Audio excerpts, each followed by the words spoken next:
तुम्हें एक बात कहनी है, मगर नाराज मत होना कि तुम जो हर घड़ी मुझको इतना याद आते हो, हमें इतना सताते हो कि हम तुम दूर हैं दोनों, बहुत मजबूर हैं दोनों। ना इतना याद आओ तुम, न यूं इतना सताओ तुम।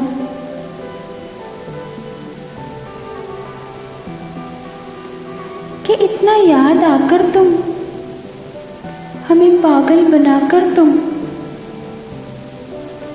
वक्त इतना बता दो कि हमारी जान लोगे तुम।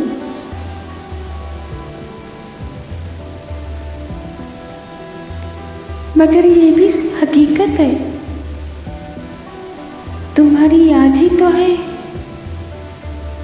जो हर पल साथ रहती है,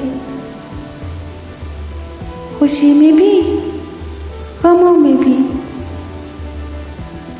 उदासी के पलों में भी।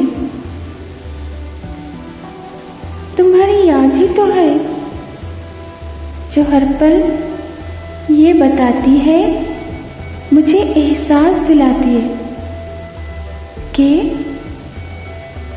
हम तुम बिन अधूरे हैं, हम तुम बिन अधूरे हैं।